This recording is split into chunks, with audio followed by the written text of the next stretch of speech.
वंदे मातरम देवियों। बहुत दिन बाद कोरोना काल में आपसे मुखातिब होने का मौका मिला है यूट्यूब के जरिए।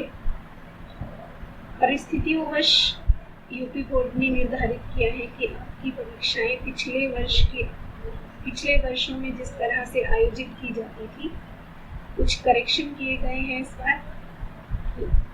स्पेशली इस वर्ष आपकी परीक्षाएं 1.5 घंटे की होगी और जो प्रश्न पत्र आपको 3-3.25 घंटे में हल करना होता था वो अब केवल 1.5 घंटे में करना होगा। और 10 प्रश्नों की बजाय 10 प्रश्नों में से आपको केवल 3 ही प्रश्न करने होंगे। लेकिन चूंकि ये बोर्ड परीक्षा है तो इस कारण आपको रिवीजन तो करना ही चाहिए।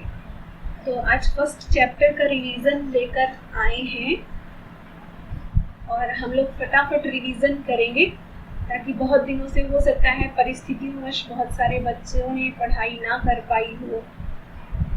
कोरोना काल में बहुत संकट काल रहा है ये एक प्रकार से। तो एक फास्ट रिवीजन करेंगे हम लोग फर्स्ट चैप्टर का। पेज नंबर 8 पर आ जाते हैं। सेक्शन 1.5 है। यहाँ पर आते हैं वैद्युत आवेश के मूल गुण। तो मूल गुणों में सबसे पहले आवेश का मूल गुण आपको दिखाया गया आवेशों की योज्यता। योज्यता का मतलब यहाँ पर जोड़ना है, जोड़ और घटाने से है। तो उतना खास नहीं है यहाँ पर इस तरीके से ये गुण जो है बोर्ड में इतना अच्छे से नहीं पूछा जाता है, लेकिन फिर भी हम लोग समझ लेते हैं फटाफट। योज्यता का अर्थ है, आपने पढ़ा है आवेश 2 प्रकार के होते हैं, पॉजिटिव और नेगेटिव। इलेक्ट्रॉन पर नेगेटिव आवेश होता है, ऋणात्मक आवेश होता है, और प्रोटॉन पर पॉजिटिव चार्ज होता है, आपने पढ़ा है। तो इनका कहना ये आवेशों की योज्यता से अर्थ ये है कि अगर किसी भी वस्तु पर +2 कूलम आवेश और फिर उसको -5 कूलम आवेश दे दिया जाए, फिर उसको +3 कूलम आवेश दिया जाए, फिर उसको -7 कूलम आवेश दे दिया जाए, तो कुल आवेश उस वस्तु पर कितना होगा। तो आवेशों की योज्यता कहती है कि अगर हम कुल आवेश निकालेंगे तो इन आवेशों को जोड़ेंगे इनके चिन्हों से। +2 -5 +3 -7 और इनका योग आ जाएगा 3 और 2 5, 5 से 5 कैंसिल हो गया और आपके पास बचा -7 कूलम। -7 क्यों कूलम आवेश बचा आपके पास। यहाँ पर ई भी हो सकता है, -7 क्यू को यहाँ पर चार्ज लिया गया है संभवतः। ठीक है, तो यहाँ पर अगर आप आवेश की योज्यता का अर्थ यही है, जैसे यहाँ पर समझाया गया ना उदाहरण, ये यहाँ नीचे की तरफ किसी निकाय में, निकाय मतलब कोई भी सिस्टम या कोई भी वस्तु है, यहाँ पर किसी यादृच्छिक मतलब रैंडम का अर्थ होता है पर नीचे किसी भी प्रकार से मात्रक में मापे गए 5 आवेश हैं, +1 +2 -3 +4। तो 4 और 2 6 और 1 7 तो प्लस के हो गए और -3 हो गया तो 7 और -5 और -3 -8 हो गए।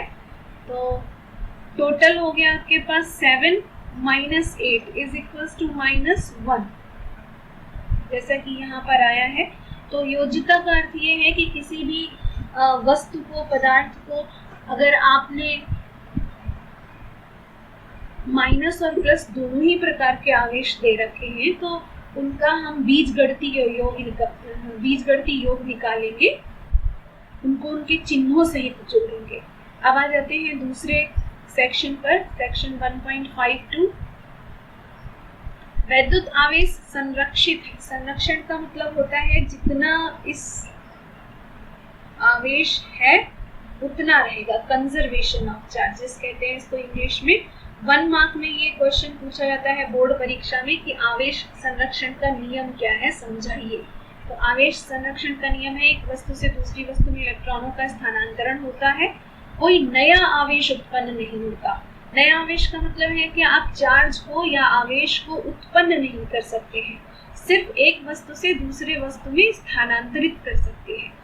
और ना ही आवेश नष्ट होता है, मतलब आवेश को ना तो नष्ट किया जा सकता है ना ही उत्पन्न किया जा सकता है, केवल एक वस्तु से दूसरी वस्तु में ट्रांसफर किया जा सकता है। और आवेश ट्रांसफर कैसे होता है? इलेक्ट्रॉन के कारण होता है। जब इलेक्ट्रॉन एक वस्तु से दूसरी वस्तु में ट्रांसफर होता है तभी आवेश ट्रांसफर होता है, क्योंकि इलेक्ट्रॉन के साथ आवेश जुड़ा हुआ होता है, इनबिल्ट होता है। आवेश गुण जो होता है वो इलेक्ट्रॉन के साथ इनबिल्ट होता है। इस कारण आवेश का जब इलेक्ट्रॉन्स ट्रांसफर होते हैं तो जितने इलेक्ट्रॉन्स एक वस्तु से दूसरी वस्तु में ट्रांसफर हुए हैं उतने इलेक्ट्रॉनों की पहली वस्तु में कमी हो जाती है और दूसरी वस्तु में अधिकता हो जाती है। तो जिस वस्तु से इलेक्ट्रॉन गया है वहां पर तो पॉजिटिव चार्ज आ जाएगा, धनात्मक आवेश आएगा, और जिस वस्तु ने इलेक्ट्रॉन्स को ग्रहण किया है वहां पर नेगेटिव चार्ज आ जाएगा, उतना ही जितना कि पहली वस्तु पर पॉजिटिव चार्ज था, धनात्मक आवेश था। तो इस प्रकार से आवेश को आप उत्पन्न नहीं कर रहे हैं, सिर्फ क्या कर रहे हैं, एक वस्तु से दूसरी वस्तु में स्थानांतरित कर रहे हैं। तो ये 1 नंबर का क्वेश्चन बनता है बोर्ड परीक्षा में, जिसको आप याद कर लीजिएगा कि आवेश को ना तो उत्पन्न किया जा सकता है ना ही नष्ट किया जा सकता है, सिर्फ एक वस्तु से दूसरी वस्तु में ट्रांसफर किया जा सकता है। एक शब्द यहाँ पर आया है विलगित। विलगित शब्द का अर्थ होता है या वियुक्त निकाय का, विलगित या वियुक्त निकाय का आवेश संरक्षित रहता है। तो आइसोलेट, वियुक्त का या विलगित का मतलब है आइसोलेटेड। आइसोलेटेड का मतलब आजकल आप बहुत अच्छे से समझ रहे होंगे, जिसको भी कोरोना पॉजिटिव हुआ है उससे कहा गया है आइसोलेट हो जाओ। आइसोलेट का मतलब होता है अपने आप को अलग कर दो। तो यहाँ पर जो विलगित निकाय है, विलगित निकाय का अर्थ है कि आप अपने ऐसा सिस्टम जो आइसोलेटेड है, जिसका किसी दूसरे सिस्टम से या दूसरी वस्तु से कोई कांटेक्ट नहीं है, उसका आवेश संरक्षित रहता है। तीसरा आ जाइए, वैद्युत आवेश का क्वांटीकरण। 1.5.3 है वैद्युत आवेश का क्वांटीकरण।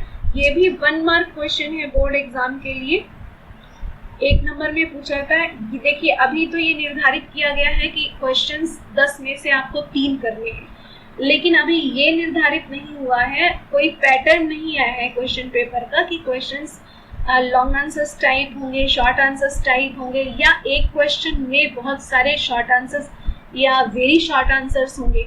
तो आपको तैयारी अपनी पूरी रखनी है। आपको 1 मार्क टाइप भी याद करनी है, 2 मार्क्स भी और 3 मार्क्स भी, 5 मार्क्स भी, जैसा कि पिछले वर्षों तक बोर्ड एग्जाम्स में पेपर आता रहा है, प्रश्न पत्र आता रहा है। तो आप तैयारी अपनी पूरी रखेंगे। हो सकता है कि एक बड़ा क्वेश्चन हो, एक लॉन्ग क्वेश्चन हो और उसके अंदर 10 शॉर्ट आंसर्स टाइप क्वेश्चंस पूछे जाएं, फिर दूसरे क्वेश्चंस में very short answers type question पूछे जाएं, और तीसरा क्वेश्चन उसमें 3 लॉन्ग आंसर्स टाइप क्वेश्चन पूछ लिए गए।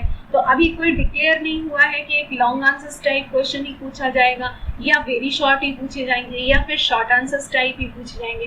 तो आपको सारे क्वेश्चंस तैयार करने हैं, हर तरह के क्वेश्चंस तैयार करने हैं, 1 मार्क्स भी, 2 मार्क्स भी और 3 मार्क्स और 5 मार्क्स भी।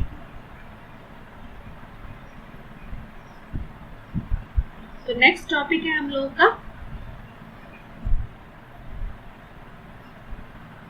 वैद्युत आवेश का क्वांटमीकरण। तो 1 मार्क क्वेश्चन आएगा यहाँ पर। क्वांटमीकरण का मतलब को इंग्लिश में कहते हैं क्वांटाइजेशन। तो क्वांटाइजेशन ऑफ चार्जेस या वैद्युत आवेश का क्वांटीकरण इंपॉर्टेंट है बोर्ड के लिए। तो यहाँ पर लिखा हुआ सभी मुक्त आवेश परिमाण में आवेश की मूल इकाई जिसे ई द्वारा प्रदर्शित करते हैं। ई द्वारा प्रदर्शित करते हैं, एक्चुअली ये इलेक्ट्रॉन पर आवेश, मूल आवेश कहते हैं ना इलेक्ट्रॉन को, तो एक्चुअली ये इलेक्ट्रॉन पर आवेश है। मूल इकाई मतलब इलेक्ट्रॉन पर आवेश।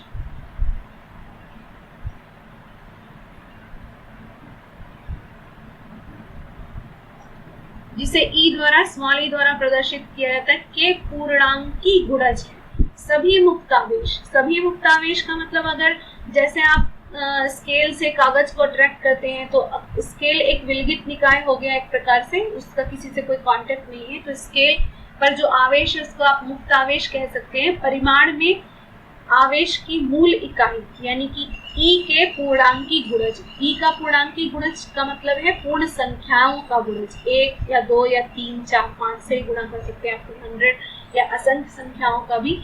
ऐसा इस चीज को आप फटाफट समझ लीजिए, क्योंकि किसी भी वस्तु से ट्रांसफर क्या होता है, इलेक्ट्रॉन दूसरी वस्तु को, एक वस्तु से दूसरी वस्तु पे, सेकेंड कोई भी ऑब्जेक्ट है उस पे इलेक्ट्रॉन ट्रांसफर होगा, तो आधा इलेक्ट्रॉन तो ट्रांसफर होना संभव नहीं है, या तो एक इलेक्ट्रॉन ट्रांसफर होगा, या दो इलेक्ट्रॉन ट्रांसफर होंगे, या 3 या 100 या 50 या 1000।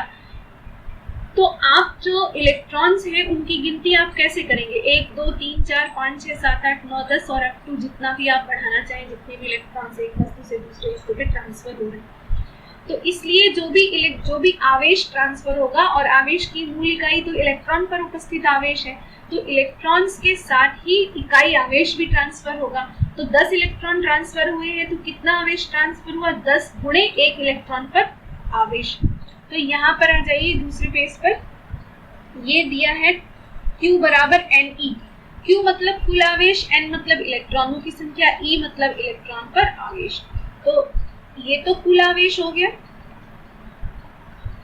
N मतलब इलेक्ट्रॉनों की संख्या, और E मतलब इलेक्ट्रॉन पर आवेश। तो जितने इलेक्ट्रॉन्स ट्रांसफर होंगे नंबर में, नंबर ऑफ इलेक्ट्रॉन्स, उतना ही मूल इकाई आवेश गुणा कर दिया जाएगा उतनी ही संख्या में, तो वस्तु पर उपस्थित कुल आवेश की गणना आप कर सकते हैं।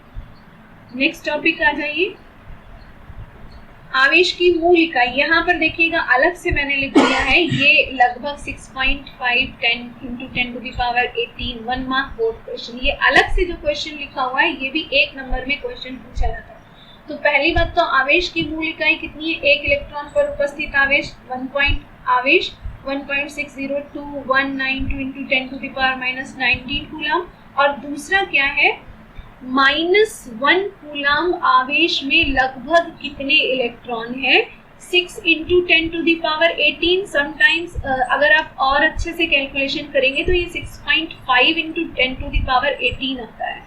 तो कंफ्यूज नहीं होना है आपको।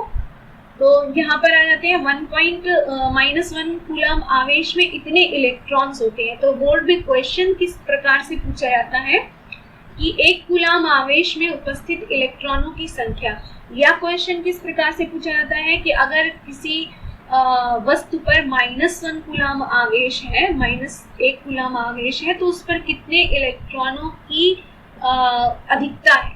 या फिर क्वेश्चन पूछा जाएगा अगर किसी वस्तु पर +1 कूलम आवेश है तो उस पर कितने इलेक्ट्रॉनों की कमी है। तो दोनों ही परिस्थितियों में कमी, अगर -1 कूलम है तो यहाँ पर कमी हो जाएगी 6 × 10⁻18 इलेक्ट्रॉन्स की अधिकता हो जाएगी, और अगर +1 कूलम आवेश है तो यहाँ पर 6 × 10⁻18 इलेक्ट्रॉन्स की कमी हो जाएगी। तो ये टॉपिक यहाँ पर क्लियर हो गया, और इससे पूरा तैयार कर लीजिएगा। न्यूमेरिकल्स आपको सभी करने हैं, जो न्यूमेरिकल्स नहीं आ रहे हैं आपको तो वो आप कमेंट बॉक्स में डाल दीजिएगा, हम देख लेंगे और आपको भेज देंगे या डिस्कस कर लेंगे नेक्स्ट क्लास में। अब आ जाइए कूलम के नियम पर। कूलम का नियम बहुत ही सरल है, अधिकतर बच्चे खूब याद करते हैं, खूब रटते हैं इसको, तो इसलिए है तो इम्पॉर्टेंट ये, लेकिन अधिकतर बच्चे तैयार रखते हैं इसको। लेकिन एक कूलम के नियम आप तैयार करिएगा अच्छे से, और इम्पॉर्टेंट भी है ये। एक क्वेश्चन कूलम के नियम में अलग से पूछा जाता है, कूलम के नियम का वेक्टर फॉर्म लिखिए, सदिश रूप लिखिए। तो सदिश रूप यहाँ से आपको आपकी किताब में मिल जाएगा, यहाँ पर लिख दिया है, बोर्ड का क्वेश्चन है ये, सदिश रूप लिखिए। तो सदिश एक ये तो सिंपल फॉर्म है, और एक यहाँ पर एक्स्ट्रा सदिश रूप और नीचे दिया गया होगा, ये कूलम के नियम का वेक्टर स्वरूप है, यानी कि सदिश रूप। सदिश रूप 2 रूप है। F21 का मतलब है अगर आपके पास 2 आवेश हैं Q1 और Q2, तो कूलम के नियम में आपने पढ़ा है कि दोनों ही आवेश एक दूसरे पर बल लगाते हैं। अगर दोनों ही विपरीत आवेश हैं तो आकर्षण बल लगाएंगे, और दोनों समान आवेश हैं तो प्रतिकर्षण बल लगाएंगे। तो Q1 और Q2 में Q1 पर Q2 जो बल लगाएगा उसको F21 से प्रदर्शित किया है, और Q2 के कारण Q1 पर आरोपित बल है, यानी कि दूसरा आवेश जो पहले पर बल लगा रहा है वो F12 से प्रदर्शित किया गया है। तो दोनों ही एक दूसरे पर बल लगाते हैं, कूलाम के नियम में आप पढ़ेंगे। तो एक आवेश ये यहाँ पर 1 के कारण 2 पर लगने वाला बल है, तो इसका सदिश रूप ये है, और यहाँ पर 2 के कारण 1 पर लगने वाला बल ये है, तो ये इसका सदिश रूप ये है। तो दोनों ही फॉर्म में आपको वहां पर आंसर देना पड़ेगा कि कूलाम के नियम का। तो सिंपल वेक्टर फॉर्म में ये चीज और जुड़ती है, यूनिट वेक्टर r21, यहाँ पर भी है यूनिट वेक्टर r12। इस प्रकार से ये एक्स्ट्रा जुड़ जाता है यहाँ पर, और आप देख रहे हैं कि जितना मान F21 का है उतना ही F12 का है, सिर्फ डायरेक्शन चेंज हो गई है, मतलब विपरीत बल लगा रहे हैं ये एक दूसरे पर। Q1 अगर Q2 को मान लीजिए ये प्लस माइनस है और ये प्लस है, तो Q1 Q2 को अपनी ओर आकर्षित करेगा, खींचेगा, तो ये दिशा होगी Q1 द्वारा Q2 पर लगाए गए बल की, और अगर Q2 इसको अपनी ओर आकर्षित कर रहा है तो ये दिशा होगी Q2 द्वारा Q1 पर लगाए गए बल की। तो दोनों ही की दिशा विपरीत होगी, F21 और F12 की दिशा विपरीत होने के कारण इनका वेक्टर स्वरूप बदल जाता है। अब वापस पिछले पेज पर आ जाते हैं। यहाँ पर एक क्वेश्चन बोर्ड का छूट गया है। एक तो ये निर्वात की वैद्युतशीलता, या तो इसका पूरा मान पूछा जाएगा बोर्ड में, या फिर आपसे इसका मात्रक पूछा जा सकता है, या फिर इसका विमाएं पूछी जा सकती है। तो निर्वात की वैद्युतशीलता का आपको पूरी संख्या सहित, मात्रक सहित और विमा भी याद करनी है, क्योंकि ये 1 मार्क का क्वेश्चन बोर्ड में पूछा जाता है। अब आगे चलते हैं। न्यूमेरिकल सभी लगाने हैं आपको।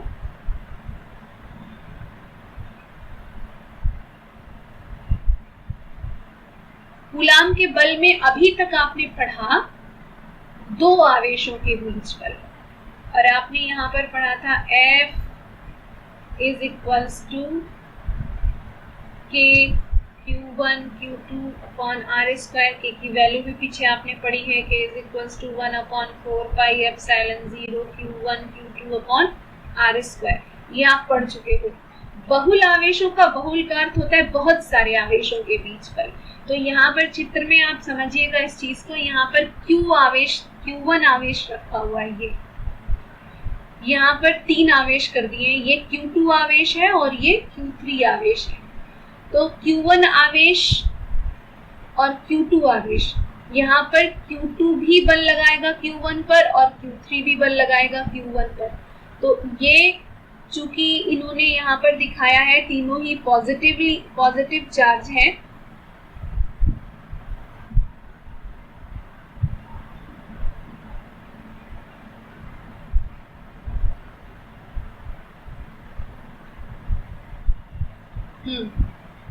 तो F13 इसकी दिशा आप देख रहे हैं। क्लास में मैंने समझाया आपको डिटेल में कि अगर बाहर की ओर एरो लग रहा है इसका मतलब प्रतिकर्षण बल है।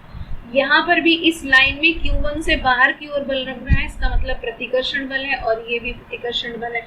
तो यहाँ पर आप देखिएगा Q3 जो बल लगा रहा है उसको Q1 पर, Q3 द्वारा Q1 पर लगाया गया बल F13 है, और Q2 भी Q1 पर बल लगा रहा है, तो ये बल हो गया F12।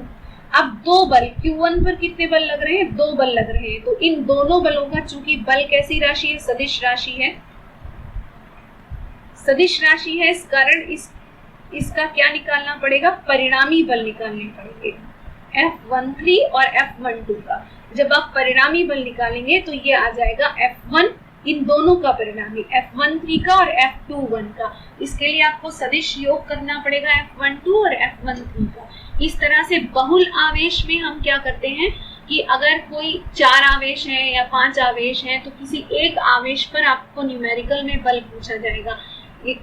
यहाँ पर आगे मैंने लिख दिया है इसका, देखिए F1 जब निकाला है तो इसका सदिश योग किया गया F12 प्लस F13। यहाँ पर हाईलाइटेड F है, यानी कि मोटा मोटा F दिख रहा है आपको, इसका अर्थ ये कि ये सदिश है F12 और F13। यहाँ पर देखिए, यहाँ पर R12 यूनिट वेक्टर लिया गया है, R13 यूनिट वेक्टर लिया गया है, इसका मतलब क्या है? ये पूरा सदिश योग किया गया है। इसी तरह से इन्होंने बताया है कि एक से ज्यादा बहुत सारे अगर आवेश रखे हुए आसपास और किसी एक आवेश पर बल पूछा जाएगा तो ये वेक्टर सम हो जाएगा, सभी का सदिश योग हो जाएगा यहाँ पर। अब देखिए यहाँ पर ये जो न्यूमेरिकल है थोड़ा सा ये बताने वाला है, क्योंकि ये 3 मार्क्स में कम से कम इस टाइप के न्यूमेरिकल्स पूछे जाते हैं। 3 आवेशों Q1, Q2, Q3 पर विचार कीजिए, जिसमें प्रत्येक Q के बराबर तथा L भुजा वाले समबाहु त्रिभुज के शीर्षों पर स्थित है। त्रिभुज के केंद्रक पर 1.9 में दर्शाए गए स्थित आवेश Q पर कितना परिणामी बल लग रहा है। तो यहाँ पर देखिएगा, यहाँ पर Q पर परिणामी बल देखना है तो ये Q3 भी प्लस में लिया गया है, Q2 भी प्लस में लिया गया है, Q1 भी प्लस में लिया गया है। तो आप देखिएगा Q1 द्वारा जो बल दिखाया गया F1 वो इन दोनों के बीच की लाइन से बाहर है। Q2 द्वारा जो बल दिखाया गया है Q पर वो भी इन दो इसके और इसके बीच की लाइन से ये F2 बाहर है, यानी कि सभी आवेश विजाती हैं, विजाती नहीं है, सजाती हैं, सभी पॉजिटिव हैं। तो यहाँ पर 3 बल, ये जो Q है इस पर Q आवेश जो बीच में लगा है रखा है माध्यिकाओं के कटान बिंदु पर, वहां पर 3 बल है F1, F2 और F3। तो इन तीनों का परिणामी बल ज्ञात करना होता है। तो बहुल आवेश का ये बहुत अच्छा उदाहरण है न्यूमेरिकल, और इस तरीके के न्यूमेरिकल्स आपके बोर्ड परीक्षा में पूछे जाते हैं। दूसरा न्यूमेरिकल यहाँ पर ऐसा भी हो सकता है कि यहाँ पर क्वाड्रिलेटरल यानी कि चतुर्भुज टाइप का बना दिया गया। मेरा चतुर्भुज बहुत अच्छा नहीं बना है, थोड़ा सा लाइन टेढ़ी हो गई है। तो यहाँ पर विकर्णों के कटान बिंदु पर पूछा जा सकता है।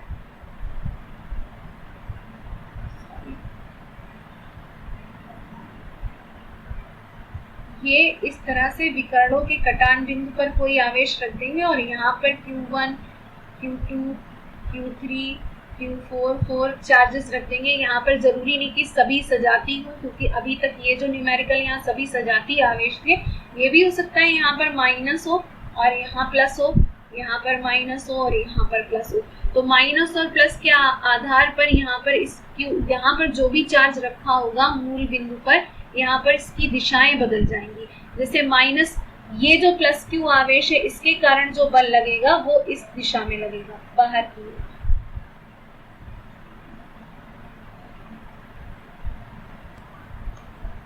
हाँ तो बच्चों देखिए, यहाँ पर अगर प्लस Q2 के कारण Q पर बल निकालना चाहते हैं तो बाहर की ओर लाइन होगी इसकी, यहाँ पर इस तरीके से आएगा।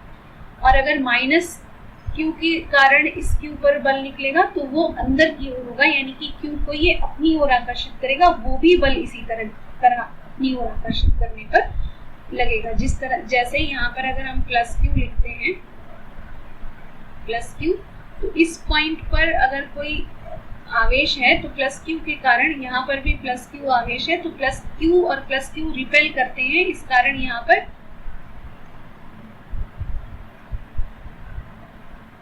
इधर की ओर बल जाएगा। लेकिन यहीं पर अगर माइनस Q आवेश है, माइनस Q चार्ज है और यहाँ पर प्लस Q आवेश रखा है, तो दोनों के बीच में आकर्षण बल लगेगा। आकर्षण के कारण ये इसको अपनी ओर इस तरह से आकर्षित करेगा। तो ये जो बल उसी लाइन पर है, इसी लाइन पर है, लेकिन यहाँ पर एक ही लाइन ऑफ एक्शन पर होगा, लेकिन यहाँ पर ये प्रतिकर्षित करेगा तो यही बल बाहर की ओर प्रदर्शित किया जाएगा, और यहाँ पर चूंकि माइनस Q रखा है तो यही बल अंदर की ओर प्रदर्शित किया जाएगा। तो इस तरह से इस चित्र में भी आप, चूंकि मेरा जो पॉइंटर है वो ठीक से वर्क नहीं कर रहा है, इस कारण हम यहाँ शो नहीं कर पा रहे हैं, बार बार सेलेक्ट हो जा रहा है। तो आप इस तरीके से इन नियमों का पालन करके इस तरीके के क्वेश्चन में आप इसको अप्लाई कर सकते हैं। नेक्स्ट पेज पर चलते हैं। विद्युत क्षेत्र। विद्युत क्षेत्र, जैसा कि आपको पता है कि विद्युत क्षेत्र किसी भी आवेश के चारों ओर का वो क्षेत्र होता है जिसमें कोई अन्य आवेश बल का अनुभव करे। वो बल आकर्षण या प्रतिकर्षण कोई भी बल हो सकता है। अब यहाँ पर विद्युत क्षेत्र की तीव्रता, जैसा कि आपको क्लास में पढ़ाया है, विद्युत क्षेत्र की तीव्रता के लिए एक मूल सूत्र होता है E = F/Q। यहाँ पर F जो है वो कूलाम बल है और एकांक आवेश पर जो लगने वाला बल है उसी को विद्युत क्षेत्र की तीव्रता कहते हैं। क्लास में भी पढ़ाया था कि तीव्रता और कुछ नहीं, एक प्रकार का बल ही है, लेकिन ये एकांक आवेश पर लगने वाला बल है। जैसे कि अगर किसी आवेश पर मान लीजिए यहाँ Q आवेश है और यहाँ पर एक स्मॉल कोई भी आवेश Q आया, दूसरा Q कूलम का आवेश आया और ये इस पर 5 कूलम का आवेश है और इस पर 20 न्यूटन का बल अप्लाई कर रहा है, ये वाला चार्ज प्लस Q चार्ज है, ये इस पर 20 न्यूटन का बल अप्लाई कर रहा है, तो इनके बीच में F का मान तो 20 है, 20 न्यूटन। ये just for as an example है, ये F is equals to 20 newton है, परंतु जब हम 1 कूलम आवेश पर बल निकालेंगे, यहीं से मौखिक गणना करेंगे, तो 1 कूलम आवेश पर लगने वाला बल हो जाएगा 5 कूलम पर 20 न्यूटन है तो 1 कूलम पर 4 न्यूटन लगेगा। अगर यहाँ 1 कूलम आवेश रखा होता तो 4 न्यूटन लगता। तो जब हम 1 कूलम आवेश पर बल निकाल लेते हैं तो वो किसका मान हो जाता है, E का मान है। तो 4 न्यूटन जो आपने निकाला है 1 कूलम आवेश पर लगने वाला बल, वो E का मान है। और इसको इसी सूत्र से, ये वाला जो सूत्र है, इसी से किस प्रकार से निकाल सकते हैं, E is equals to F का मान तो 20 था और Q का मान था 5, तो 5 चौकू 20, तो E की वैल्यू कितनी आ गई, 4 न्यूटन। तो E जो है वो और कुछ नहीं है, बल ही है, लेकिन 1 कूलम आवेश पर लगने वाला बल है। E को इस तरह से रिवाइज कर लीजिएगा। यहाँ पर देखिए इस जगह पर एक सूत्र दिया है, F is equals to QE, है ना, F is equals to QE। यहीं से E का मान निकालेंगे तो क्या निकल आएगा, इसी सूत्र से F अपॉन Q। तो ये मूल सूत्र है E को पढ़ने के लिए। क्लास में भी आपको बताया है E का जो मात्रक दिया है, विद्युत क्षेत्र का मात्रक यहाँ पे अंडरलाइन कर दे रहे हैं, न्यूटन पर कूलम है।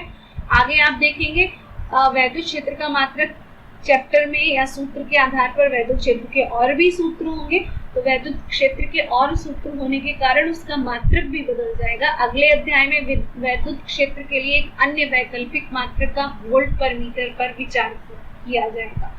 तो अगले चैप्टर में हम लोग वोल्ट पर मीटर भी पढ़ेंगे, लेकिन ये बहुविकल्पीय प्रश्न जो आते हैं, मल्टीपल चॉइस क्वेश्चन, उनके लिए ये इम्पोर्टेंट है। वोल्ट पर मीटर किसका मात्रक है, बच्चे क्या पढ़ते हैं, अधिकतर न्यूटन पर कूलम पढ़ते हैं और उसी को याद रखते हैं, लेकिन आप इसको भी याद करिए, 1 मार्क बोर्ड क्वेश्चन है ये।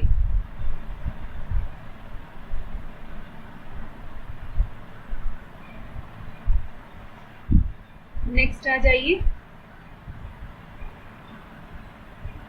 आवेशों के निकाय के कारण वैद्युत क्षेत्र। बच्चों जिस प्रकार से आपने F का मान ज्ञात किया था बहुल आवेश के कारण वैद्युत बल, ठीक उसी प्रकार से आप बिल्कुल सेम टू सेम प्रोसेस है E का मान ज्ञात करने के लिए। आवेशों का निकाय, जैसे यहाँ पर Q1 आवेश है, Q2 आवेश है, Q3 आवेश है और यहाँ पर एक बिंदु है, तो Q1 के कारण वैद्युत क्षेत्र की तीव्रता इसी बिंदु पर Q2 के कारण और इसी बिंदु पर Q3 के कारण, तो 3 वैद्युत क्षेत्र की तीव्रताएं, इन तीनों आवेशों के कारण यहाँ पर 3 वैद्युत क्षेत्र की तीव्रता भी सदिश राशि है, रिवाइज कर लीजिएगा। और E3, तो इन तीनों का आप सदिश योग करेंगे। देखिए यहाँ पर हाईलाइट किया गया है क्योंकि वैद्युत क्षेत्र की तीव्रता भी सदिश राशि है, 1/4 pi sigma 1 to n, I बराबर 1 to n, मतलब n आवेश भी हो सकते हैं और इन सभी को 1p इस तरीके से ऐड कर दिया गया np तक। यहाँ p मतलब बिंदु है, बिंदु p पर वैद्युत क्षेत्र की तीव्रता आप निकाल रहे हैं। 1p मतलब Q1 के कारण p पर वैद्युत क्षेत्र की तीव्रता, 2p मतलब Q2 के कारण बिंदु P पर वैद्युत क्षेत्र की तीव्रता, Np मतलब n के nवें आवेश के कारण वैद्युत क्षेत्र की तीव्रता। तो जिस तरह से आपने वैद्युत बलों को जोड़ा था किसी एक आवेश पर लगने वाले बहुल आवेशों द्वारा, बहुत सारे आवेशों द्वारा कुल वैद्युत बल कितना लगेगा, ये आपने निकाला था। ठीक उसी प्रकार से आप यहाँ पर किसी एक बिंदु पर बहुत सारे आवेशों के कारण वैद्युत क्षेत्र की तीव्रता का सूत्र ज्ञात कर सकते हैं।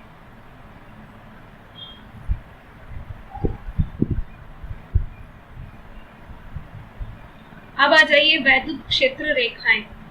इनके गुण लिखने के लिए आते हैं। यहाँ पर वैद्युत क्षेत्र रेखाओं के गुणों को स्पेशल तरीके से, या जिसको कहेंगे पॉइंट वाइज पॉइंट, इस बुक में नहीं दिया गया है, लेकिन वैद्युत क्षेत्र रेखाओं के गुण कभी कभी पूछे जाते हैं बोर्ड परीक्षा में। तो आप कोई भी रेफरेंस बुक आपके पास हो वहां से याद कर लीजिएगा। यहाँ पर जो मुख्य बिंदु है समझने के लिए वो आप ध्यान दीजिए। किसी भी बिंदु पर वैद्युत क्षेत्र का परिमाण आवेश से उस बिंदु की दूरी के वर्ग के व्युत्क्रमानुसार घटता है। जैसे E बराबर सूत्र था आपका 1/4 पाई एप्सिलॉन 0 Q/r²। ये सूत्र आपने निकाला था बिंदु आवेश के कारण वैद्युत क्षेत्र की तीव्रता। पीछे आप जाइएगा, बिंदु आवेश के कारण वैद्युत क्षेत्र की तीव्रता जो चला गया है, टॉपिक पीछे रह गया है, वो भी इम्पोर्टेंट है बहुत अधिक, उसको भी आप याद कर लीजिए। मतलब ये सूत्र जहाँ से ड्राइव हुआ है ये इम्पोर्टेंट है, इसको ड्राइव करना आप सीख लीजिएगा। तो ये सूत्र क्या कह रहा है, E व्युत्क्रमानुपाती r², या कहेंगे E समानुपाती 1/r²। तो r² के व्युत्क्रमानुपाती है, यानी कि इनवर्सली प्रोपोर्शनल है। ये इनवर्सली प्रोपोर्शनल का मतलब ये है कि अगर r बढ़ेगी, यानी कि जैसे जैसे आप आवेश से दूर जाएंगे, ये Q आवेश है, Q आवेश जहाँ पर रखा है, जैसे जैसे यहाँ पर रखा हुआ है Q आवेश, इस आवेश से आप जैसे जैसे दूर जाएंगे तो यहाँ पर एक बिंदु है और एक बिंदु यहाँ पर है। चूंकि ये बिंदु इस आवेश के नजदीक है तो यहाँ पर वैद्युत क्षेत्र की तीव्रता का मान अधिक होगा। यानी कि यहाँ पर अगर आप किसी आवेश को रखते हैं तो वो इस आवेश के कारण अधिक आकर्षण या प्रतिकर्षण बल का अनुभव करेगा, वैद्युत बल का अनुभव करेगा। और उसी की तुलना में अगर आप इस बिंदु पर, यहाँ पर बिंदु A मान लेते हैं, इसको बिंदु B मान लेते हैं, तो ये जो Q आवेश है इसको कैपिटल Q मान लीजिए।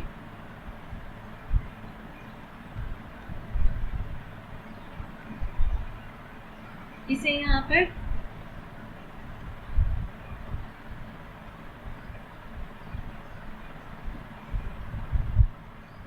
कैपिटल Q मान लेते हैं। तो कैपिटल Q के कारण यहाँ पर अगर आप कोई परीक्षण आवेश रखते हैं, यहाँ पर हम लोग मान लेते हैं हम लोगों ने परीक्षण आवेश रखा Q0 बिंदु A पर। परीक्षण आवेश यहाँ पर अधिक बल का अनुभव करेगा क्योंकि यहाँ पर दूरी कम है, और यहाँ पर Q आवेश से बिंदु B की दूरी अधिक हो गई तो यहाँ पर परीक्षण आवेश कम बल का अनुभव करेगा। तो हम कह सकते हैं कि बिंदु P पर वैद्युत क्षेत्र की तीव्रता दूरी के बढ़ने के साथ साथ घटती है क्योंकि व्युत्क्रमानुपात का संबंध है। तो यहाँ पर इन्होंने इस फिगर में, इस चित्र में क्या दिखाया, देखिए नजदीक पे एरो को, वैद्युत क्षेत्र की तीव्रता को प्रदर्शित कर रहे हैं ये एरोस। इन एरोस को लंबा दिखाया है और जैसे जैसे डिस्टेंस बढ़ गई है ये एरोस छोटे होते गए हैं। तीसरा जो थर्ड एरो है ये, इसकी जो लेंथ है वो कम हो गई है।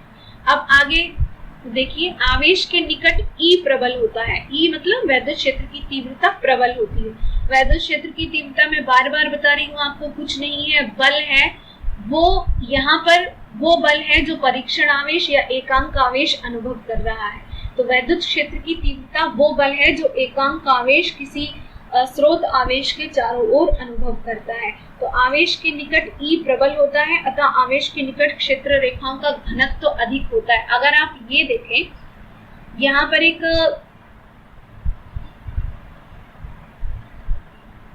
सर्कल ले लिया है। अगर इस सर्कल से पास होने वाली इस रेखाओं को देखा जाए 1 2 3, तो 3 रेखाएं सर्कल से पास हो रही हैं। अगर यहाँ पर सर्कल लिया जाए तो इसी सर्कल से सेम मान लेते हैं कि ये समान क्षेत्रफल के सर्कल हैं, तो यहाँ से केवल एक वैद्युत क्षेत्र रेखा पास हो रही है। तो जैसे जैसे आप स्रोत आवेश से दूर जा रहे हैं वैद्युत क्षेत्र रेखाओं का घनत्व कम होता जा रहा है। यहाँ पर घनत्व अधिक है उतने ही क्षेत्र में, और यहाँ पर घनत्व कम हो गया है क्योंकि संख्या एक ही रह गई है। तो समान दूरी पर वैद्युत क्षेत्र रेखाएं ड्रॉ की गई हैं।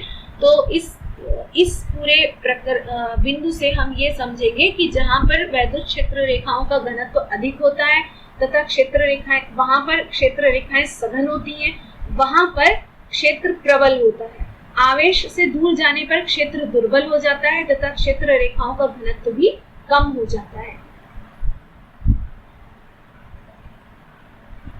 अच्छा, यहाँ पर आप देख लीजिए, ये जो एरोज हैं ये आवेश से, यहाँ पर आवेश रखा माना गया, ये आवेश से दूर जा रहे हैं, दूर जा रहे हैं। इसका मतलब यहाँ पर क्या है, पॉजिटिव चार्ज है, क्योंकि अगर आप यहाँ कहीं भी एकांक धनावेश को रखेंगे तो वो प्रतिकर्षण का अनुभव करेगा, तभी ये एरोज बाहर की ओर जाते हुए प्रतीत हो रहे हैं। तो यहाँ पर देखिए लिखा हुआ Q is greater than 0। Greater than 0 का मतलब Q की जो वैल्यू है वो पॉजिटिव है।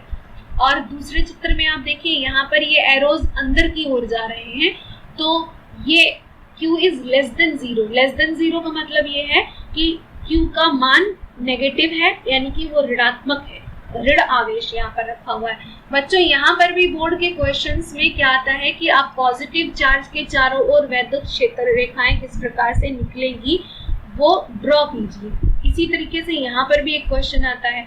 अगला क्वेश्चन आता है, सघन समान आवेश है जो थोड़ी दूरी पर रखे हुए हैं, अल्प दूरी पर रखे हुए हैं, पॉजिटिव और पॉजिटिव, तो उनके चारों ओर वैद्युत क्षेत्र रेखाओं का स्वरूप किस प्रकार का होगा। ये भी 1 मार्क बोर्ड क्वेश्चन है, यहाँ पर लिखा नहीं हमने, इम्पोर्टेंट है ये।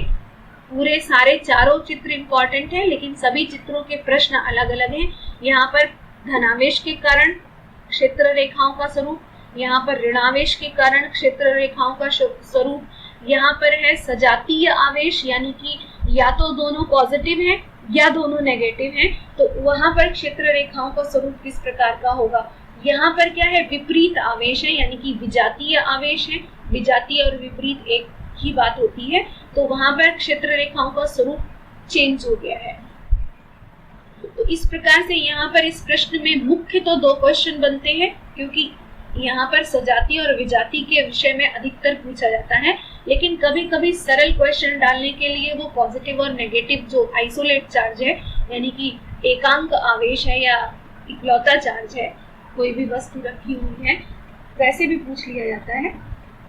यहाँ पर देख लीजिए, किसी बिंदु पर क्षेत्र के अभिलंबवत रखे एकांक क्षेत्रफल से गुजरने वाली रेखाओं की संख्या उस बिंदु पर विद्युत क्षेत्र प्रबलता की माप होती है। इसका तात्पर्य यह है कि यदि हम किसी बिंदु पर E के अभिलंबवत कोई डेल्टा S क्षेत्रफल का छोटा समतली अवयव रखें, तो इससे गुजरने वाली क्षेत्र रेखाओं की संख्या E ds के अनुक्रमानुपाती होगी। इसको फटाफट रिवाइज कर लेते हैं।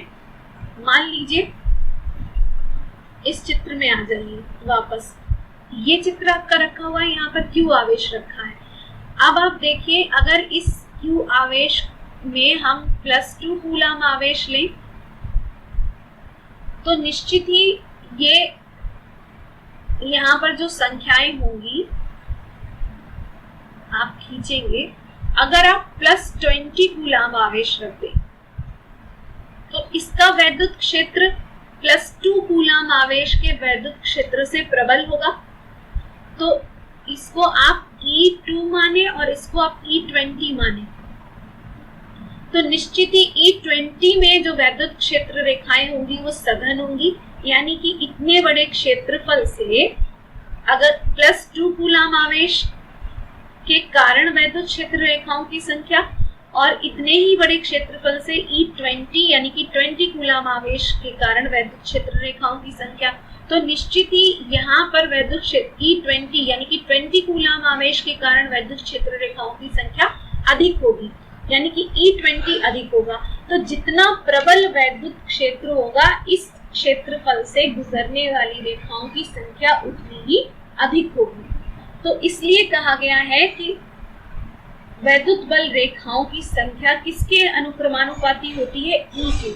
E जितना स्ट्रॉन्ग होगा, प्रबल होगा, क्षेत्र रेखाओं की संख्या उतनी ही अधिक होगी। इसी प्रकार अगर आप क्षेत्रफल को बदल दें, यानी कि बड़ा क्षेत्रफल ले लें, अगर क्षेत्रफल अधिक ले लें, मान लीजिए ये जो क्षेत्रफल लिया है आपने, इतना ही बड़ा क्षेत्रफल यहाँ पर आप रख दीजिए, ठीक इसके बराबर, तो यहाँ पर क्षेत्र रेखाओं की संख्या आप देखें, गिनती कर लीजिए, यहाँ पर कम हो गई है, समझने के लिए है केवल।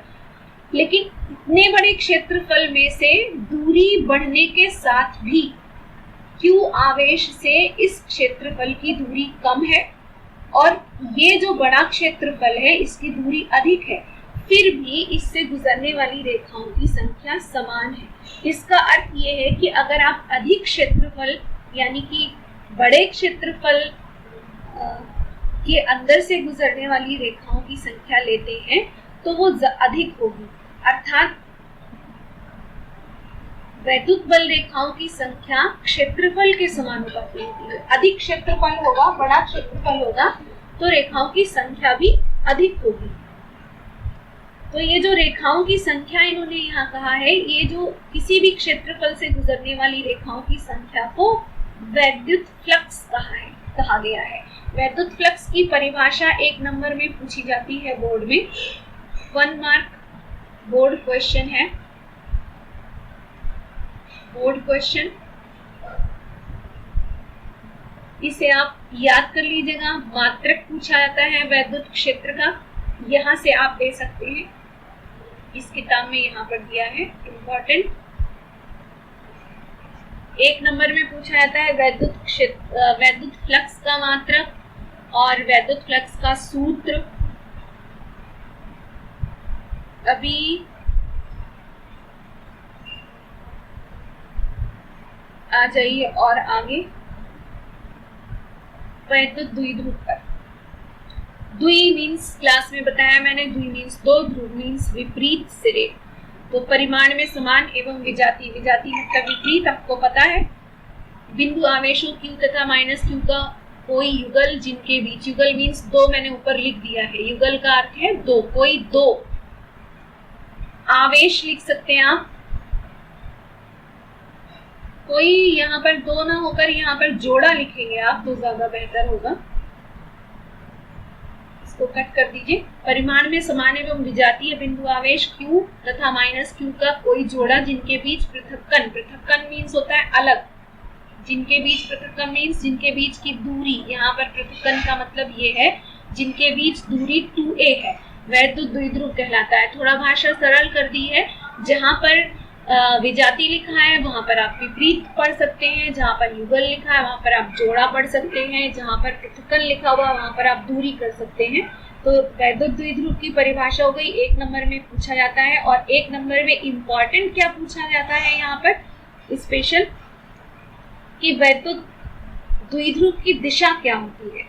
तो परिपाटी के अनुसार -Q से +Q की ओर होती है वैद्युत द्विध्रुव की दिशा। 1 नंबर का बोर्ड का क्वेश्चन है, बहुविकल्पी में भी पूछा जाता है और बोर्ड शॉर्ट आंसर्स टाइप में भी पूछा जाता है।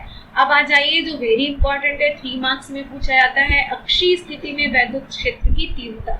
तो ये पूरा ही डेरिवेशन इंपॉर्टेंट है। यहाँ पर जो चित्र दिया हुआ है आप देखेंगे, बिंदु P यहाँ पर दिया हुआ है, वैसे आपकी कॉपी में भी चित्र बना होगा।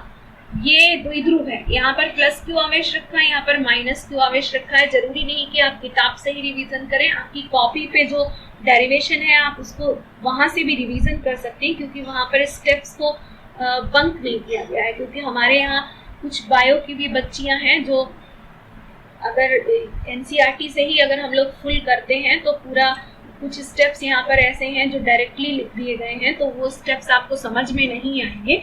तो इस कारण से अगर आप, बेहतर होगा कि अपनी किताब से रिवाइज कर, कॉपी से रिवाइज करें तो ज्यादा अच्छा होगा, क्योंकि यहाँ पर चित्र भी थोड़ा उल्टा दे दिया गया है, लेकिन कोई दिक्कत नहीं है। यहाँ पर ये देखिए, ये +Q आवेश है और ये -Q आवेश है, ठीक है। यहाँ पर पॉइंट P लिया गया है, पॉइंट P के कारण, और ये +Q और -Q के बीच की दूरी 2a है, तो -Q के कारण जो वैद्युत क्षेत्र की तीव्रता होगी, या -Q के कारण बिंदु P पर एकांक आवेश जिस बल का अनुभव करेगा उसकी दिशा आप देखिए -Q की ओर ही है, क्योंकि यहाँ पर परीक्षण आवेश आप रखोगे जो जिसकी जो प्रकृति है वो पॉजिटिव मानी गई है सुविधा के लिए। तो पॉजिटिव चार्ज इस Q के साथ आकर्षण अनुभव करेगा, उस आकर्षण को, एकांक आवेश को -EQ प्रदर्शित किया गया है और उसकी दिशा -Q की ओर ही है।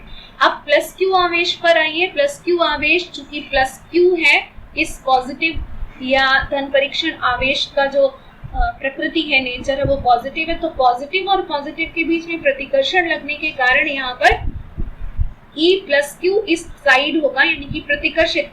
ये जो E+Q है ये बाहर की ओर धकेल रहा है, Q0 को, इस कारण से ये एरो बाहर की ओर लगाया गया है। जबकि माइनस Q इसको अपनी ओर आकर्षित करना है, तो माइनस Q का जो एरो लगाया गया है, माइनस Q के कारण वैद्युत क्षेत्र की तीव्रता का जो एरो लगाया गया है या फिर बल का जो एरो लगेगा वो भी ठीक इसी प्रकार से लगेगा माइनस Q, क्योंकि ये यहाँ पर धन परीक्षण आवेश को जो अधिकतर आपको रखा हुआ दिख नहीं रहा है, लेकिन वैद्युत क्षेत्र की तीव्रता की दिशा ज्ञात करने के लिए आप यहाँ पर इस बिंदु P पर उसको यहाँ पर रखा हुआ मान सकते हैं, तो वो इस साइड उसकी दिशा को प्रदर्शित कर रहा है। कोशिश की है कि आपको रिवीजन में सब कुछ याद आ गया होगा, जैसे कि आपने क्लास में पढ़ा था। अब आप आ जाइए यहाँ पर, ये जो डेरिवेशन ड्राइव होकर आया है ये अक्षीय स्थिति में। बच्चे अक्सर क्या करते हैं क्वेश्चन में, पेपर में जब एग्जाम होता है तो अक्षीय और निरक्षीय स्थिति को याद नहीं, ध्यान से वो उल्टा कर देते हैं। जो काम जो डेरिवेशन उनको अक्षीय स्थिति में करना चाहिए वो निरक्षीय में करते हैं, और जो निरक्षीय में करना चाहिए वो अक्षीय में कर देते हैं। तो आप क्या करिए, सूत्र याद रखिए केवल एक का, सिर्फ अक्षीय स्थिति का याद रखिए। तो जब आप अक्षीय स्थिति का ही याद रखेंगे तो आपको निरक्षीय स्थिति अपने आप याद रहेगी। दोनों का याद करने की इकट्ठे कोशिश करेंगे तो आप भूल जाएंगे। लेकिन निरक्षीय स्थिति का डेरिवेशन किस प्रकार से किया गया है यहाँ पर आप देख लीजिएगा। निरक्षीय स्थिति का मतलब है ये पॉजिटिव और ये निगेटिव, और इनके ठीक मध्य बिंदु से एक लंब खींचा गया, और उस लंब पर यानी कि इक्वेटोरियल जो लाइन है वहां पर पॉइंट P पर आपको इस जगह पर वैद्युत क्षेत्र की तीव्रता ज्ञात करनी है। अब आप देखिए प्लस के कारण जो वैद्युत क्षेत्र की तीव्रता, यहाँ पर हम प्लस परीक्षण आवेश को रखा हुआ मान सकते हैं, उसकी प्रकृति पॉजिटिव होती है, तो प्रकृति के आधार पर ये जो प्लस है वो उसको प्रतिकर्षित करेगा, तो इसकी जो दिशा है E की वैद्युत क्षेत्र की तीव्रता की वो बाहर की ओर दिखाई। और यहाँ पर माइनस Q आवेश है, तो इसके कारण ये यहाँ पर जो धन परीक्षण आवेश रखा हुआ मान रहे हैं हम वो आकर्षित होगा, तो उसकी तीव्रता इधर दिखाई गई है। और ये E प्लस Q, ये E माइनस Q, और इन दोनों का सदिश योग करेंगे, तो ये कुल तीव्रता आ जाएगी पॉइंट P पर, जिसको इस तरह से एडिशन किया गया है। ये थीटा कोण लिया गया है, तो निश्चित ही ये भी थीटा होगा। यहाँ पर आप इसको और भी ज्यादा चित्र को बना सकते हैं अच्छे से। यहाँ पर आपको सिखाया था लंब होगा, यहाँ पर लंब में E plus Q sine theta, और यहाँ पर E minus Q sine theta होगा। इस पॉइंट पर संभवतः E plus Q sign,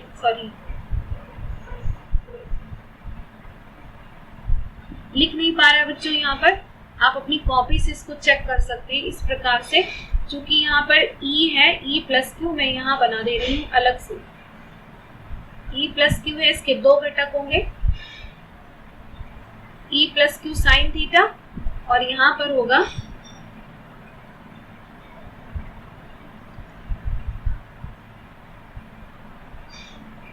E plus Q cos theta. ये जो घटक होगा प्लस Q कॉस थीटा, ये इस दिशा में जाएगा। ठीक इसी प्रकार से E माइनस Q का जो घटक होगा वो इस तरीके से होगा।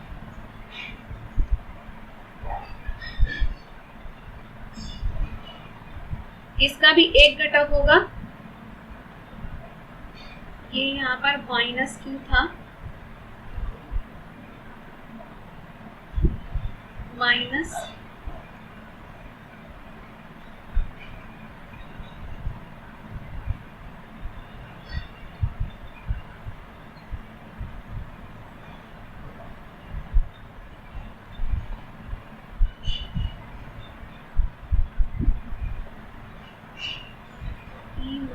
Q, यहाँ पर ये घटक हो जाएगा आपका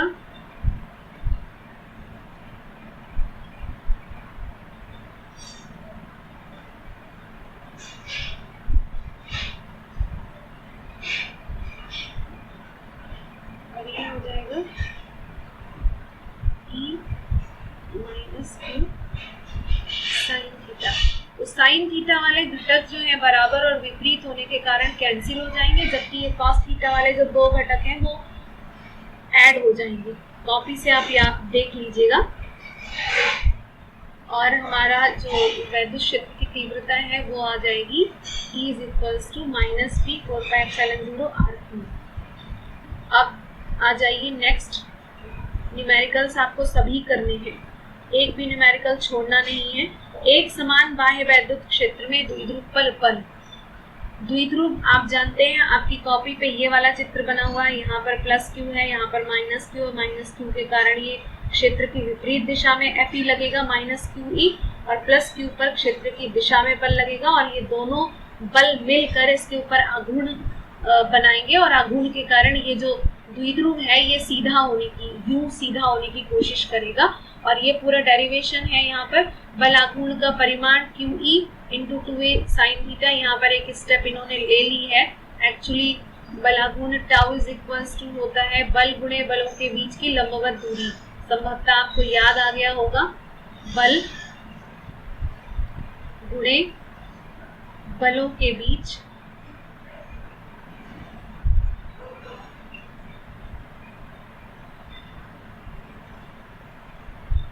लंबवत दूरी, और उसी के आगे चूंकि बल जो लग रहे हैं दोनों QE हैं, तो यहाँ पर QE ले लिया गया, और लंबवत दूरी इनके बीच की 2a साइन थीटा थी, तो 2QAE साइन थीटा, जहाँ पर 2QA की जगह अधिकतर किताबों में LB यूज किया गया है, आप चाहें तो LB कर सकते हैं।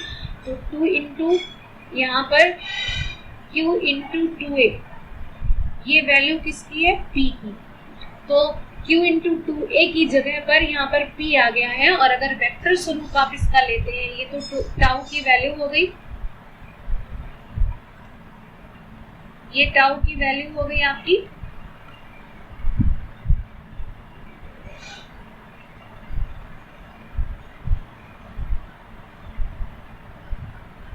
और इसका वेक्टर फॉर्म ये हो गया।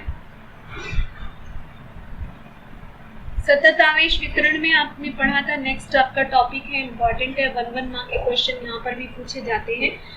एक तो आपने सबसे पहले पढ़ा था, यहाँ पर क्रम थोड़ा उल्टा हो गया, रेखीय आवेश घनत्व तो आपने सबसे पहले पढ़ा था, प्रति एकांक लंबाई में किसी भी चालक है, अगर वो चालक नहीं है, सॉरी, कोई भी ऐसी आवेशित वस्तु है, तारनुमा आवेशित वस्तु है, तो उसमें उसकी प्रति एकांक लंबाई में उपस्थित आवेश को रेखीय आवेश घनत्व कहते हैं। इसका मात्रक आपका कूलम पर मीटर है, यहाँ पर दिया हुआ है, इसको याद कर लीजिएगा। 1 मार्क के क्वेश्चन, एक तो परिभाषा पूछी जाती है और दूसरा मात्रक पूछा जाता है। और यहाँ पर आ जाइए पृष्ठीय आवेश घनत्व में, तो प्रति एकांक क्षेत्रफल पर उपस्थित आवेश है, जैसे कि स्केल और पॉलीथीन अगर हम रगड़ें तो उस पर भी आवेश उत्पन्न हो जाता है।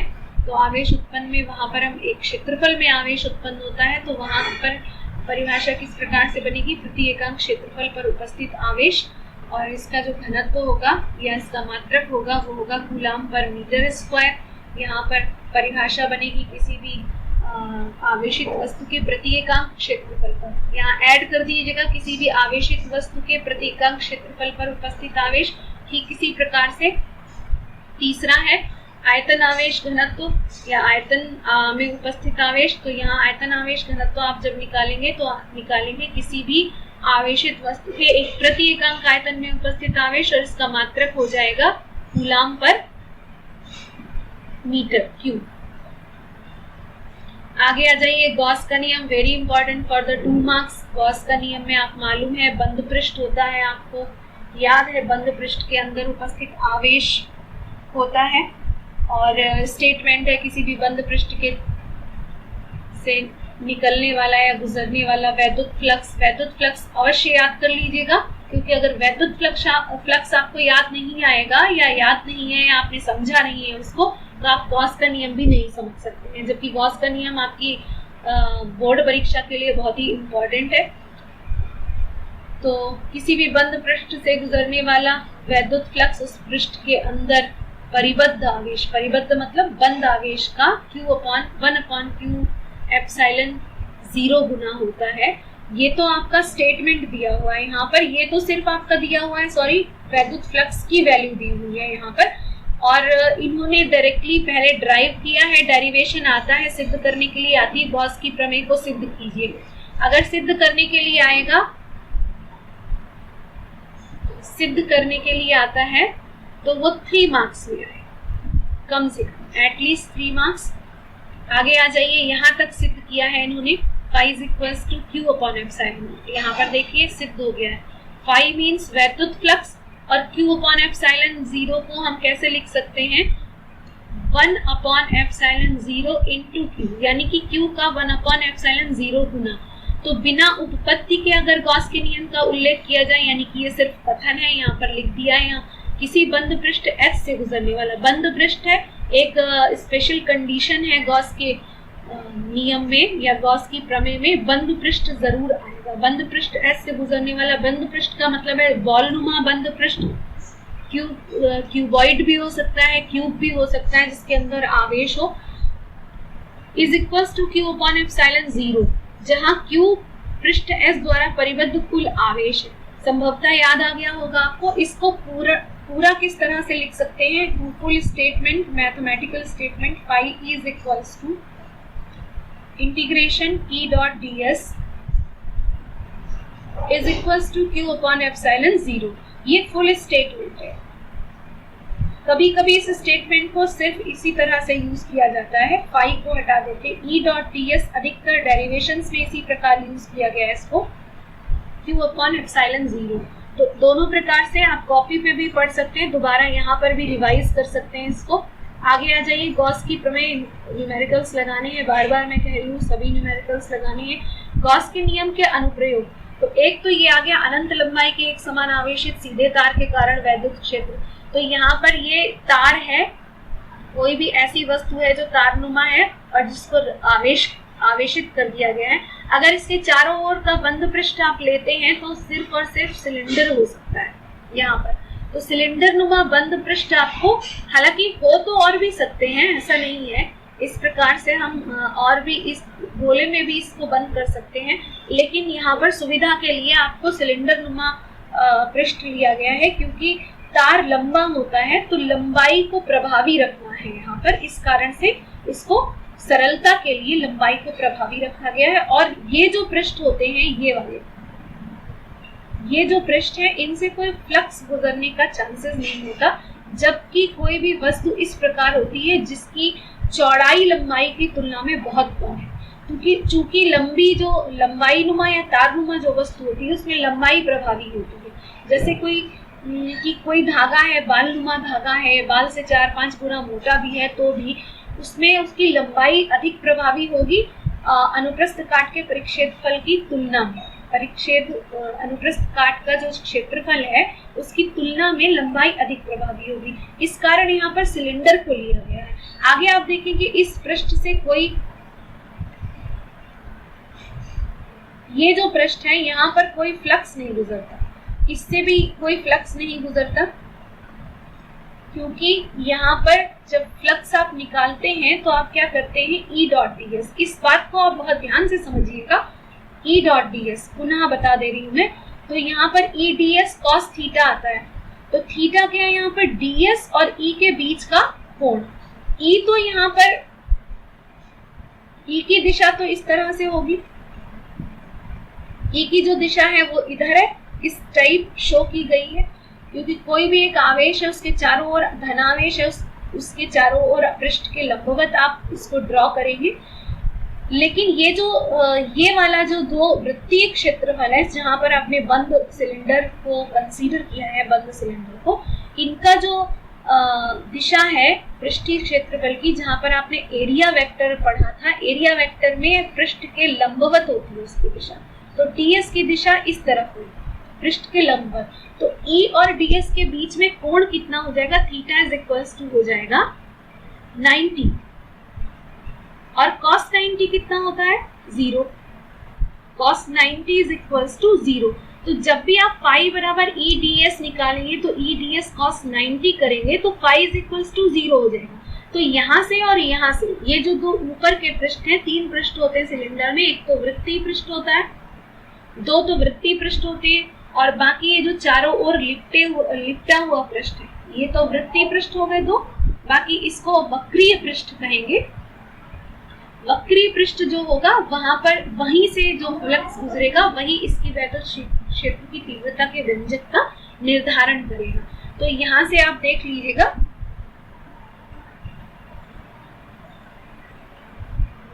गॉसीय पृष्ठ से गुजरने वाला फ्लक्स पृष्ठ के वक्रीय बेलनाकार पृष्ठ जो इस तरह से लिपटा हुआ होता है, ये जो लिपटा हुआ पृष्ठ है कागज के चारों ओर, उसको आप वक्रीय पृष्ठ कहेंगे। ये जो पृष्ठ है यहाँ पर, ये वाला जो पृष्ठ है, ये जो इस तरह से चारों ओर गया है, इसको आप वक्रीय पृष्ठ कहेंगे। वक्रीय बेलनाकार भाग से गुजरने वाला पृष्ठ वाला फ्लक्स। तो E यहाँ पर इसमें स्टेप्स इन्होंने ले ली हैं, जैसा कि मैं बता रही हूँ, आपने कॉपी पे नोट किया है। E.ds इंटीग्रेशन आप इसको करेंगे E ds cos 0 बराबर हो जाएगा, क्योंकि वक्रीय पृष्ठ में जो पृष्ठ के लंबवत आप क्षेत्रफल वेक्टर का जो दिशा ज्ञात करेंगे वो E और क्षेत्रफल वेक्टर की जो दिशा है वो वक्रीय पृष्ठ के लिए समान है। इस कारण यहाँ पर थीटा 0 हो जाएगा वक्रीय पृष्ठ के लिए। तो यहाँ पर आ गया E ds और ये आप इस तरीके से E इंटीग्रेशन ds यानी कि संपूर्ण वक्रीय पृष्ठ का क्षेत्रफल। तो संपूर्ण वक्रीय पृष्ठ का क्षेत्रफल हम कैसे निकालते हैं वृत्त के लिए? 2 पाई r तो परिधि हो गई और l का गुणा कर देंगे तो आपका वक्रीय पृष्ठ का क्षेत्रफल निकल आएगा। तो ये जो इंटीग्रेशन ds है इसकी जगह पे 2 पाई r l लिखा गया है। E into 2 pi r l is equals to lambda l upon E। यहाँ पर गॉस का नियम यूज किया गया है। इसको जो ये फाई जो आया है वो सिंपल कैलकुलेशन से आया है, पर phi is equals to Gauss के नियम के अनुसार Q अपॉन एप्सिलॉन 0 होता है। तो यहाँ पर गॉस के नियम को प्रयोग किया गया है। आप देखिए गॉस के नियम का प्रयोग करके यहाँ पर एक तो समीकरण ये बना phi is equals to E into 2 pi RL और दूसरा समीकरण आपका ये बना। तो समीकरण 1 और 2 की जब आप तुलना करेंगे तो E इंटू 2 पाई RL बराबर आप करेंगे Q अपॉन एप्सिलॉन 0 और Q की वैल्यू आप कैसे रखेंगे? चूंकि लैम्डा बराबर होता है Q अपॉन L, लैम्डा बराबर Q अपॉन L, तो Q इज इक्वल्स टू क्या हो जाएगा? Lambda into Q is equals to हो गया लैम्डा इंटू L। तो वही लैम्डा इंटू L यहाँ पर रखा गया है। इस जगह पर Q की जगह पर लैम्डा इंटू L रख दिया गया है। यहाँ पर लिख लीजिए आप सुविधा के लिए phi is equals to Q upon epsilon 0, चूंकि Q is equals to lambda into L। कहाँ से आया? रेखीय आवेश घनत्व से आपको पता है लैम्डा बराबर होता है Q अपॉन L। तो Q is equals to lambda into L।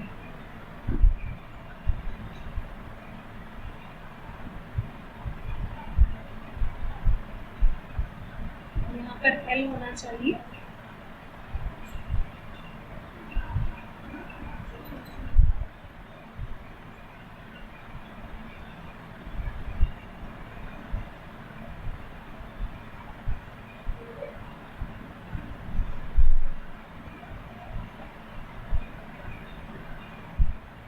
ये सूत्र ड्राइव होकर आएगा, इम्पॉर्टेंट है, डेरिवेशन ये इम्पॉर्टेंट है 3 मार्क्स के लिए। आगे आ जाइए, अनंत समतल चादर के कारण वैद्युत क्षेत्र। यहाँ पर आप वैद्युत क्षेत्र और वैद्युत क्षेत्र की तीव्रता भी लिख सकते हैं, क्योंकि परीक्षा में कभी कभी क्वेश्चन वैद्युत क्षेत्र ज्ञात कीजिए भी है या व्यंजक प्राप्त कीजिए या वैद्युत क्षेत्र की तीव्रता का व्यंजक प्राप्त कीजिए। सेम टू सेम यहाँ पर चादर नुमा है और यहाँ पर पृष्ठीय आवेश घनत्व तो सिग्मा है। अगर आप इसको इस पर कुल आवेश Q मान लें और इसका क्षेत्रफल A मान लें तो sigma is equals to Q upon A हो जाएगा। आपको ये सूत्र का प्रयोग अभी डेरिवेशन में करना है। सेम स्टेप्स हैं इसको भी करने के लिए। यहाँ पर देखिएगा हम थोड़ा सा डिटेल लिख दे रहे हैं यहाँ पर, क्योंकि इस चित्र में आप देखिएगा दोनों तरफ है आवेश है, दोनों तरफ आप इस तरह से बंद पृष्ठ ले सकते हैं दोनों ओर चादर के, क्योंकि पतली चादर है, समतल चादर पतली है तो दोनों ओर वैद्युत क्षेत्र की तीव्रता होगी, तो दो पृष्ठ बनेंगे यहाँ पर, एक और दो। तो इसलिए यहाँ पर जब फाई इज इक्वल्स टू लिखा जाएगा, फाई बराबर integration E dot D S, same to same यहाँ पर आप समझ सकते हैं ई की भी वैल्यू इधर ही है और पृष्ठ भी, पृष्ठ का भी जो दिशा है वो एक ही है, तो यहाँ पर भी क्या बनेगा,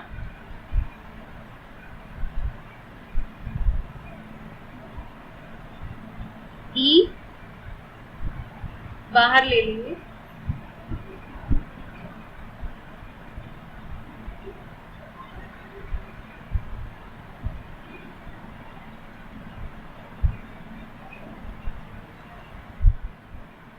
ई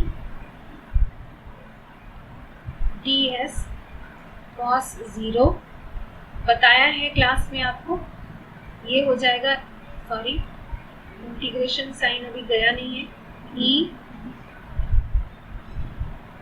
डी एस यहाँ पर होगा ई इंटू डी एस, और चूंकि दो क्षेत्रफल हैं तो यहाँ पर आ जाएगा ई इंटू 2a, इसकी जगह पर ई इंटू 2a आ जाएगा, E into 2a is equals to हो जाएगा गॉस, ये फाई की वैल्यू आई है, फाई की वैल्यू आई है, समीकरण नंबर 1, यहाँ पर भी इसी तरीके से बनेगा समीकरण 1। दूसरा समीकरण आपका फाई गॉस की थ्योरम का प्रयोग करेंगे आप, sigma upon epsilon 0, Q is equals to यहाँ से क्या बनेगा, क्यू बराबर सिग्मा ए, सिग्मा ए, तो यहाँ आप रखेंगे सिग्मा ए अपॉन एप्सिलॉन 0। इन दोनों समीकरणों की तुलना करेंगे, समीकरण 1 और समीकरण 2, लेफ्ट हैंड साइड आप देखिए बराबर है और तो राइट हैंड साइड बराबर कर दी गई है यहाँ पर इस इक्वेशन में, 2EA is equals to sigma A upon epsilon 0, और इस तरह से आपका ये सूत्र बन जाता है। आगे आ जाइए,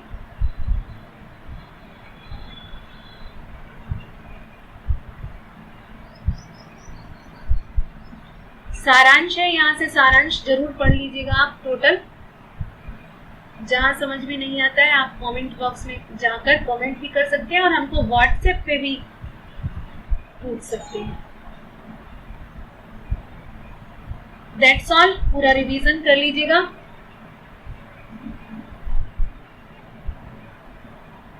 टाटा बाय बाय, मिलते हैं अगली क्लास में अगले चैप्टर में।